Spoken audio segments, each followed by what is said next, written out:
all of your favorite recipes. Simply Food. You should know by now that you're in for a treat. Simply Food. There's no other channel where you'd rather be. Simply Food. Seafood, pasta, cakes, and pies. Sing and laugh and even cry. Like and share and hit subscribe. Simply Food by TY. I'm back. All right, now look, today we're about to make steak frites, so get your pen and notepad because this is a good one, honey. Alrighty guys, let's go over the ingredients. So like I said, today we're going to be making steak frites. So I picked up this beautiful New York strip steak that I'll be working with today.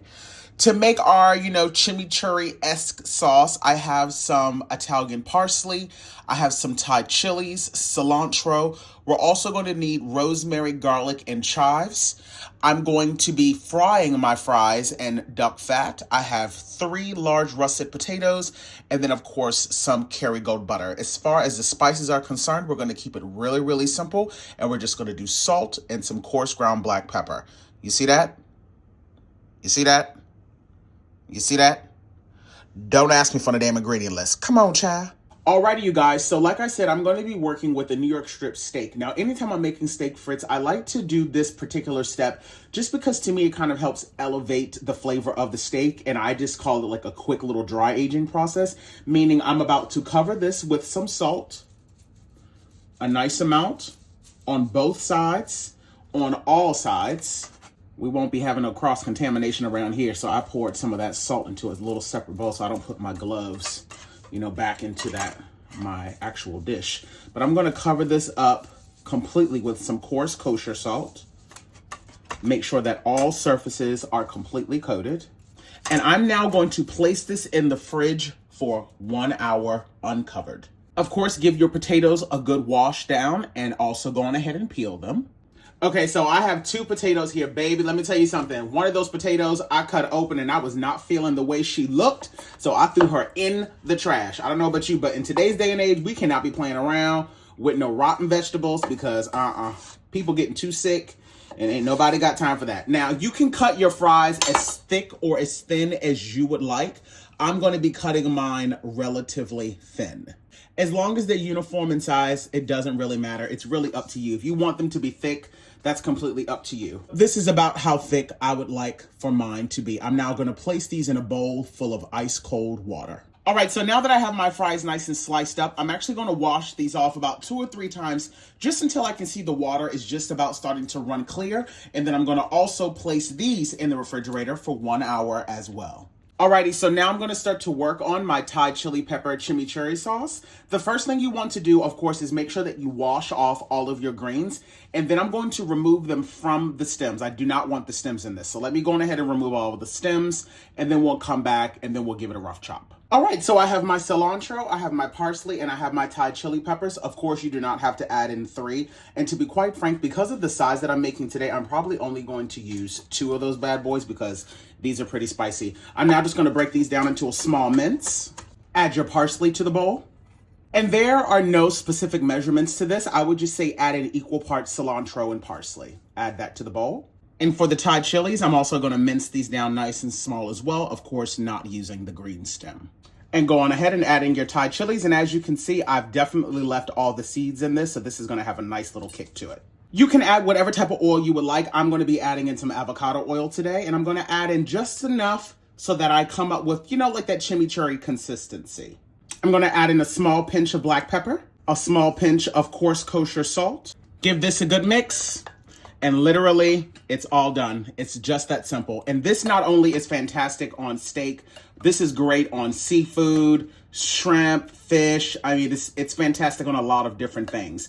And this will also last you for quite some time. If you put it into a mason jar with a nice tight lid on it, you can keep this for I would say about a week in your refrigerator. All right, y'all. So while I'm waiting for my water to come up to a boil so that I can parboil my fries, I've now taken my steak out of the refrigerator. I want this to come down to room temperature. All right, y'all. So like I said, I'm going to be parboiling my fries. So now that my water is starting to come up to a slight boil, I'm going to go in and add in 2 nice pinches of some coarse kosher salt. And I'm now going to add my fries directly to the pot and set a timer for 2 minutes. Only 2 minutes. Alrighty, you guys. So it's been 2 minutes, and I know some of you are probably thinking, what was the purpose of putting it in that water for only 2 minutes? Essentially, what you're doing right now is you're making sure that your fries are going to be salted from inside out. This is also going to help make sure that the fries are extra crispy. Now, depending on how thick you cut your fries, it is going to make a difference on how long you need to cook them. So, just keep an eye on that. But the way to know if the fries are ready to go, if they're nice and flimsy like this, and they have a nice little bend to them, that's how you know that they're ready to go. So I'm now going to take these out of the boiling water, and I'm going to transfer them over to this wire rack here so that they can begin to start to dry off before I actually fry them. Okay, so now my steak has actually been sitting out for, I would say, about 15-20 minutes, so this is perfect. So what I'm going to do now is I'm going to go on ahead and add in the black peppercorn. And you don't have to go too crazy with it. I mean, that really just depends on how, peppery you like your steaks to be. You do not, of course, need to add in any additional salt at all. But you can, if that's what type of time you're on, you absolutely can. But I'm just going to be doing black pepper on mine because I already heavily salted it to begin with. Okay. Get all of that salt. I want all of that on this steak. And now we're good to go. Let's move over to the skillet. All right, y'all. So to a really nice hot cast iron skillet, I'm going to go in with some avocado oil. And just to ensure that I'm going to cook my steak to the temperature that I like, I've added in my meat thermometer. Press it down and let it do its thing. I'm looking to achieve an internal temperature of about 155, which will leave me with about a medium well steak. So that's what we're going for. Now that my steak is underway, I'm going to go on ahead and start to add in my duck fat so that I can bring that up to temp. I'm going to be essentially doing like a shallow fry because let me tell you something, duck fat is not cheap. So you can absolutely do it in vegetable oil, but of course, duck fat is going to add a flavor that is just absolutely insane. I'm going to go on ahead and flip over this beautiful steak now that it's seared nicely on one side. I mean, look at that. That's what you want, people. And I'm making sure that I'm flipping this because I want to make sure that I sear off all of the sides. Alrighty, you guys. So now that I'm about 10 degrees away from my target temperature, I'm going to go in with some Kerrygold butter, rosemary, and some garlic cloves. And I'm going to begin to baste the top of this steak to impart some really, really nice flavor.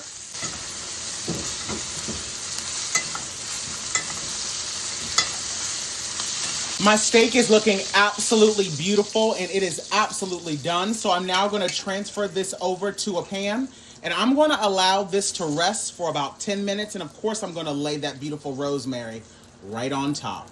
My oil is now ready to go. So let's start to fry off our fries. All right, y'all, my fries are nice and crispy. They look absolutely divine. So I'm now going to go on ahead and transfer these over to a bowl. I'm going to go in and immediately add in some chives. Some freshly grated Parmigiano Reggiano, because why not? And a little pinch of some Maldon flaky salt. Give those a good toss. And your fries are all done. Our steak has been resting for about a good 10 minutes, so now I'm just going to go on ahead and slice her up. Oh my God. Let me just give y'all a quick little sneak peek. Just a little bit of pink, not too much. Absolutely perfect. Add on our delicious, beautiful steak. Go in with those delicious fries. And now go in and top it off with that beautiful Thai chili chimichurri sauce. And that there, my friends, is how I make my steak frites.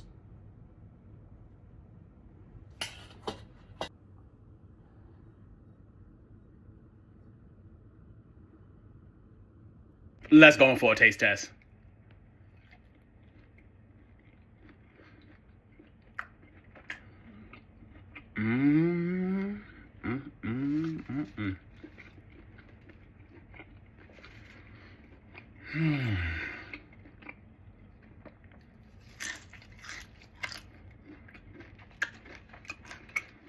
Now, these fries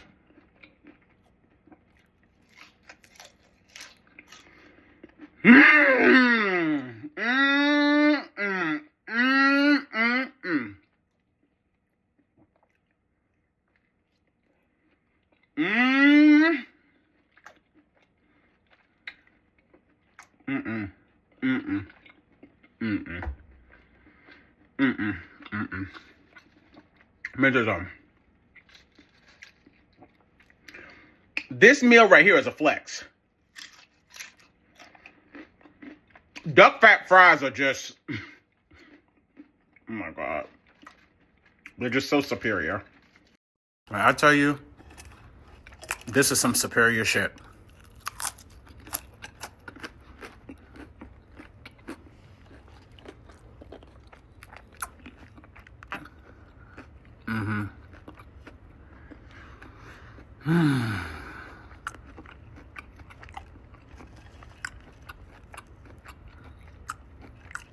I'm not trying to be funny. This could be on a menu somewhere. Duck fat fries are just superior. And the steak is cooked perfectly. Slaying in the kitchen. Simply Food by TY. We hope that you enjoyed it. Simply Food by TY. If you haven't took the time, make sure you subscribe. Thanks for watching. Thanks for watching. Thanks for watching Simply Food.